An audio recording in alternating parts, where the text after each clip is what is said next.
over 1,000 years ago, in a text written by Sheikh Ali Hujwiri, known as Data Ganj, the famous saint of Lahore, in his Kashf al-Mahjub, he quoted a much earlier Sufi, Abul Hasan al-Fushanjeh, who said that once Sufism was a reality without a name.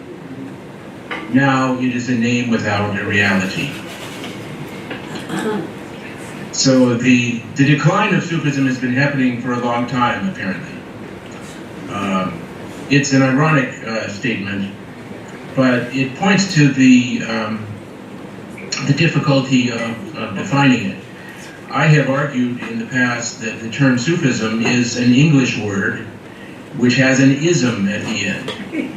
It is the way that Europeans classified and categorized an important tradition of spiritual and ethical practice and added it to the catalog of ideologies that were part of the Enlightenment project.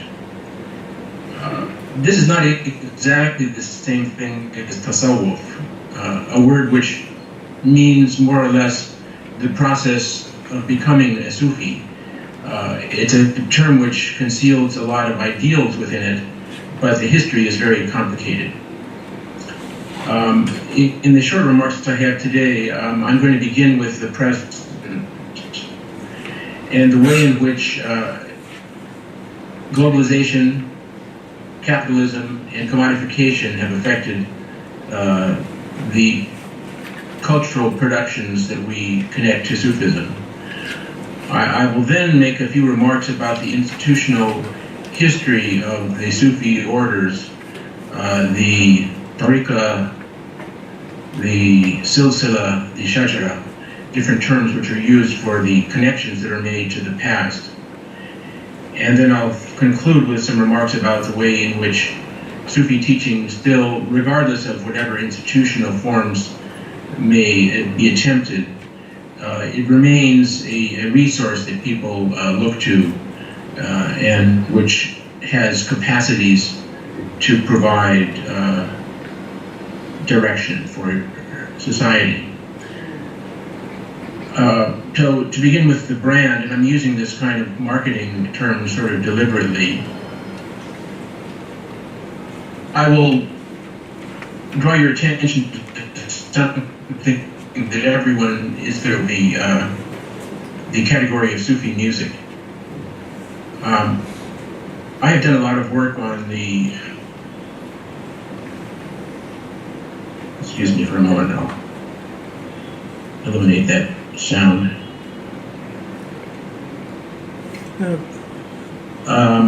On the Sufi writings about listening to music, they do not actually discuss the production of sound very much. Instead, they talk about sama', listening. The important thing is the quality of the listener rather than of the musician. And the centrality of the text is uppermost because one has to be able to hear the words, understand them, and interpret them in the way of the true knowers of God. This is the way that the instructions follow in the manuals of discipline of the Sufi practitioners. The term Qawwali, as far as I can tell, was introduced in the 1930s by the companies that were marketing records to the Indian public. And it was also known as the category of Muslim devotional music. But this is a shift in conceptual approach from the elite discipline of the full-time initiates who were concentrating on the listening, and now the emphasis is upon the artist and the emergence of the singer as eventually a superstar, as we are very well familiar with. In fact, the music and the performance now take precedence over the text. And the consumers of Sufi music on the international world music circuit will hardly ever be familiar with the languages of the texts that are being sung. But performers such as the late Nusrat Fateh Ali Khan and many others become superstars. And they take on some of the attributes of a spiritual teacher themselves. This is a big shift.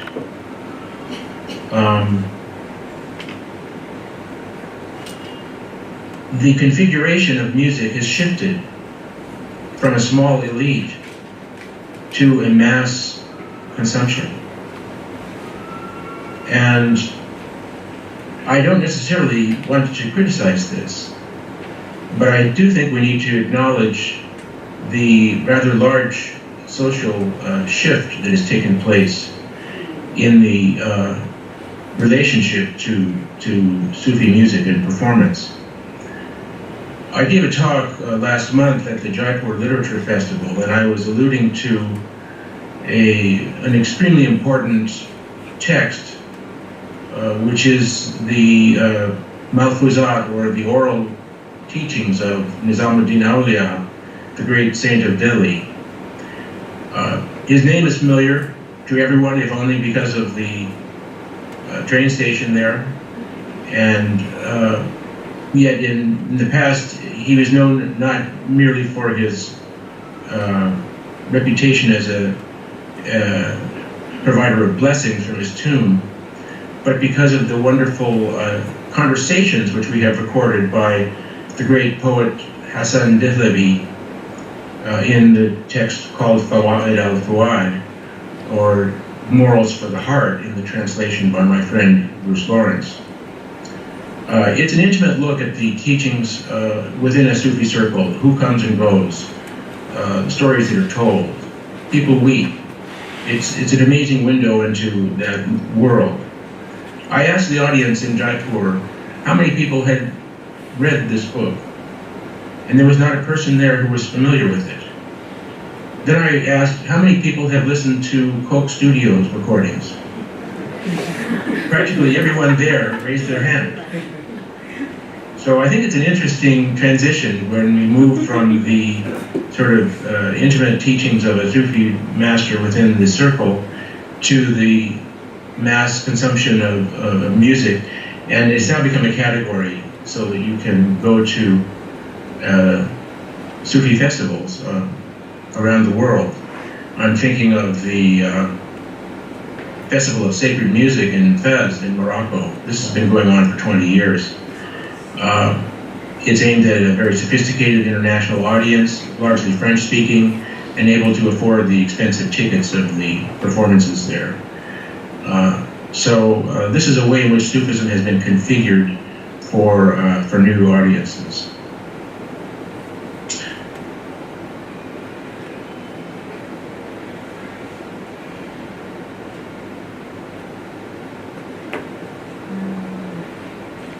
The connection is lost? No, it like slows down for a couple seconds. What happened outside, and then it'll come back, hopefully. It came back within like maybe 30 seconds, max. She does a voice drop. There is a call drop, I'm guessing. Yeah. Call. Very cool. I hope he's not going on talking over there. He would know.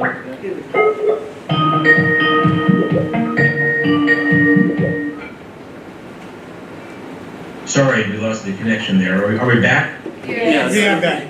Okay. So I was speaking about the tariqa. This is the word for the path, which may suitably be also considered as the method or the practice. And there are particular disciplines that emerge within certain lineages, so that, for instance, the Kobrawiya in Central Asia were noted for their 40-day retreats and the intensive meditation regime which they practiced. The Chishtis are associated with sama, with listening to music and so forth. And there are detailed treatises which are available from centuries of development, which expanded over time from the 13th century right up until through the colonial period. The Sufi tradition is also conceptualized in the form of the silsila, or the chain. And you can imagine the links of masters and disciples as being the metaphor which ultimately connects with the Prophet Muhammad, who is considered to be the source of this teaching. And so the silsila can be often represented in visual form as a series of masters and disciples.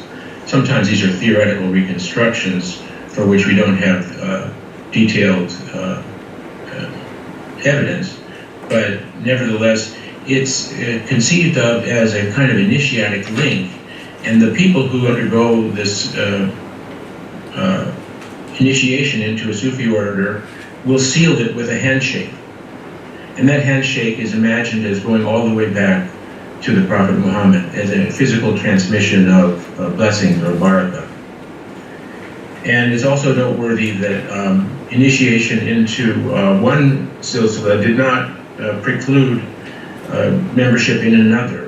People could obtain initiations in multiple orders, and we have examples of individuals who talk about 14 different silsilas in which they have received teachings, in this way maximizing their access to the divine.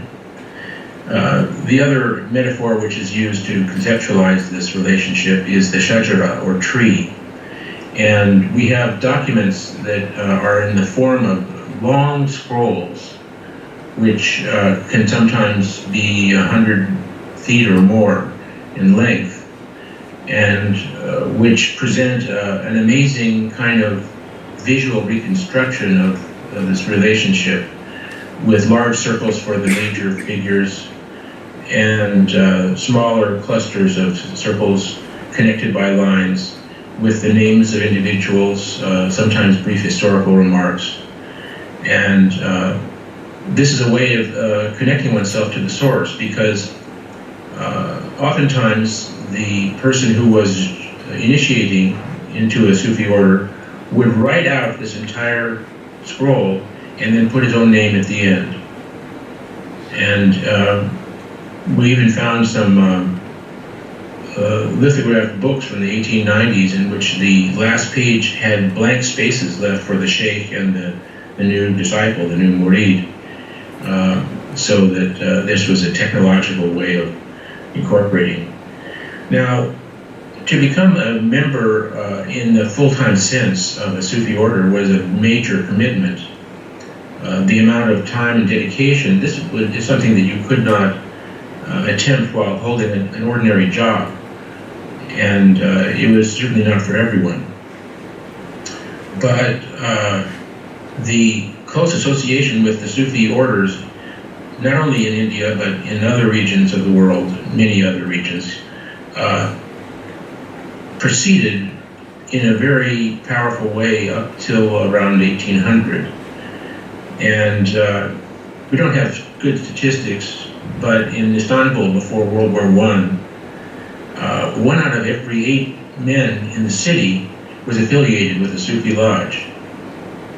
And this suggested that the influence of the order was actually quite extensive throughout society, because some people would have less formal relationships, one can imagine. Recently I've been visiting the country of Senegal in West Africa.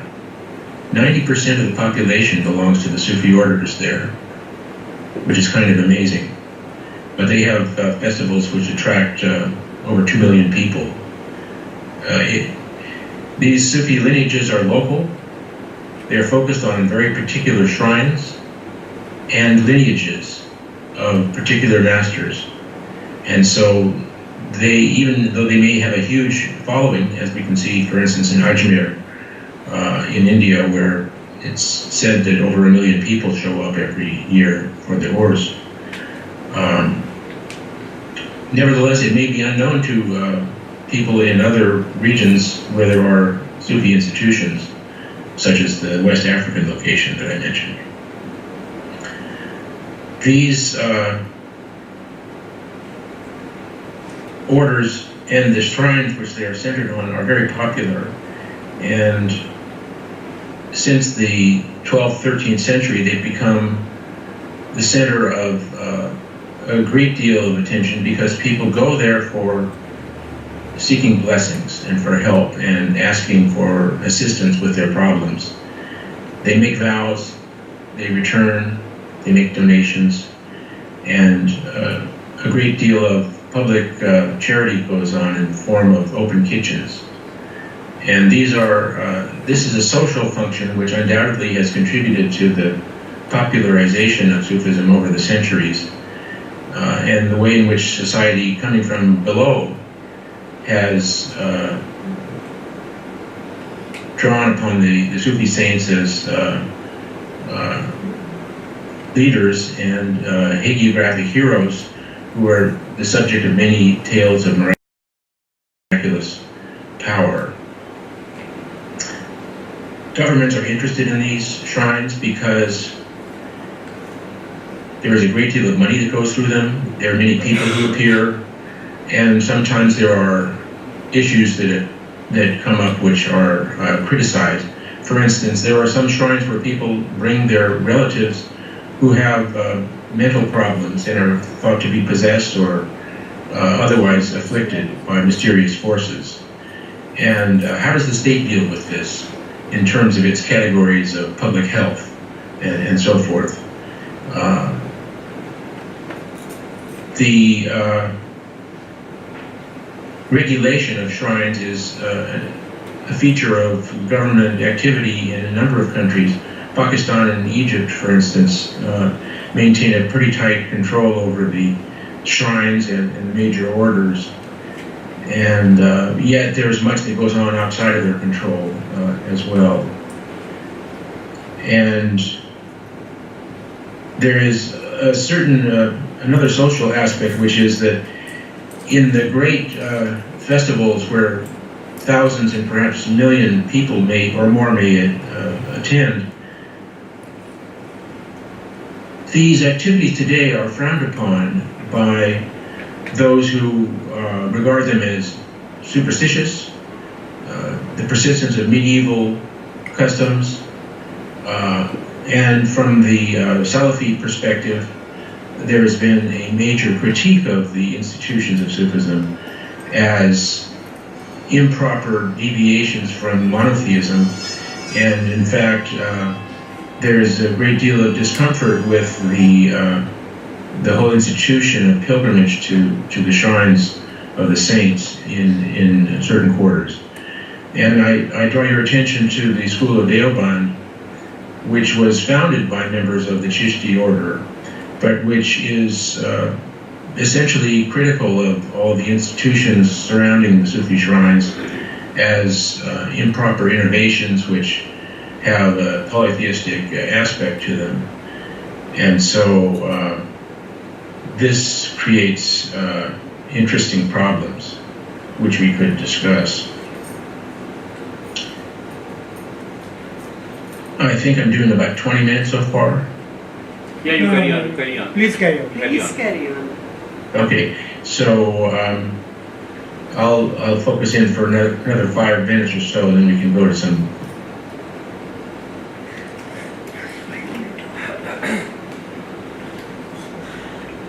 She's called it off again. Hold Okay. on. So should I hang up?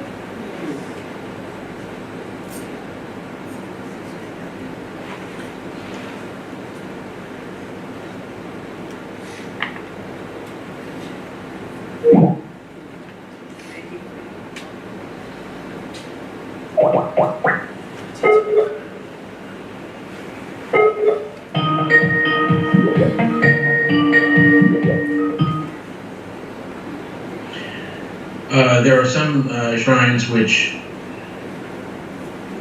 particularly during the colonial period, became more noted for the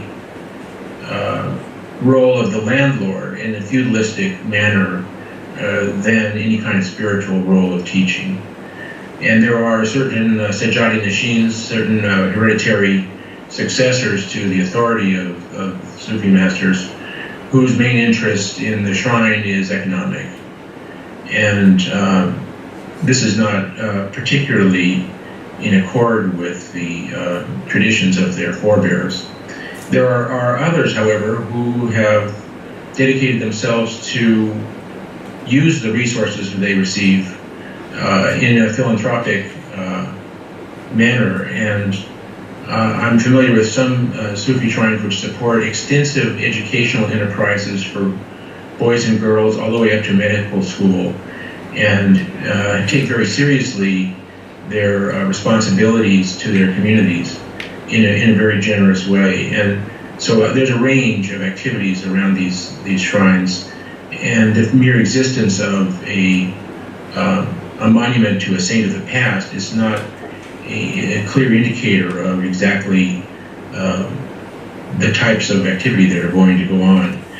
And of course, some of these shrines will also attract people from the margins, who we call Qalandars and Malangs and so forth, and who are nonconformists, and that's another feature. That the carnivalesque, the unconventional, the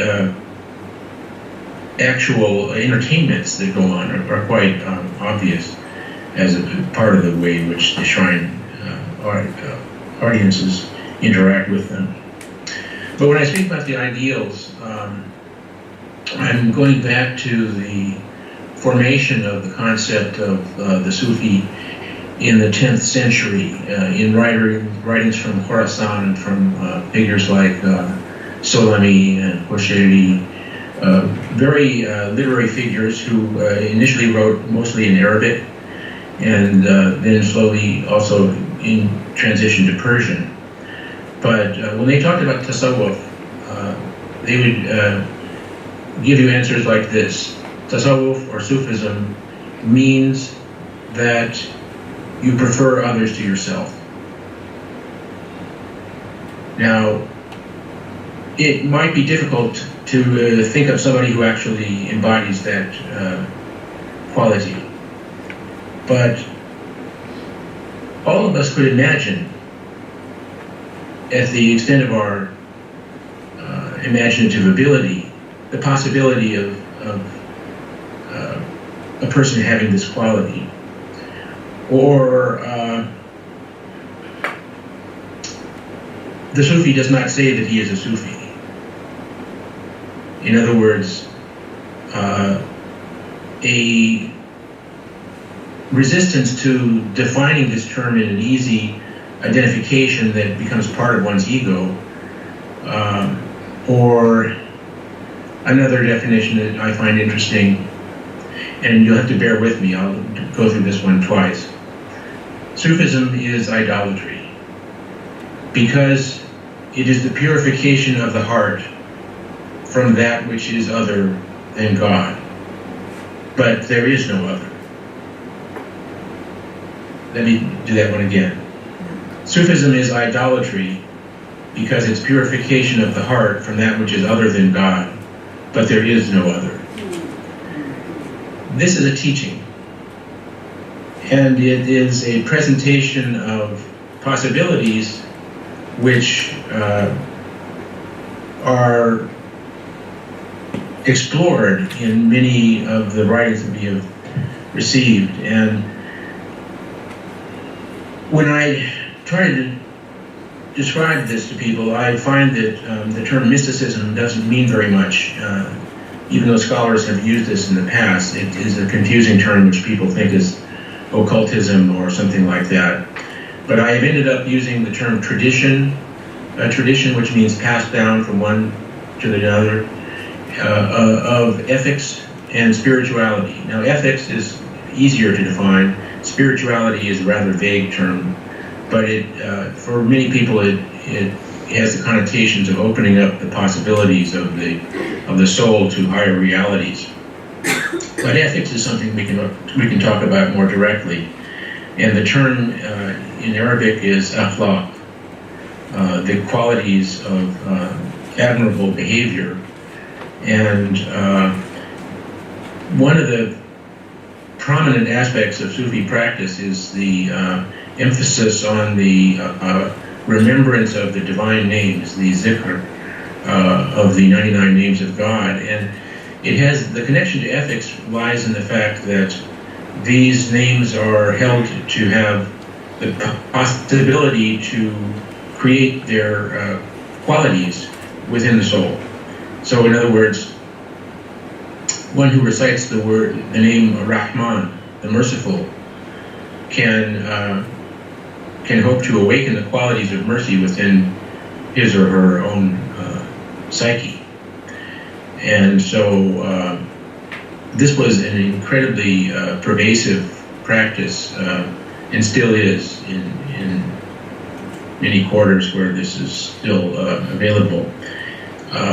And so when we hear a prophetic saying such as "Takhallaqu bi akhlaq Allah," take upon yourself the qualities of God, this is a proposal of an ideal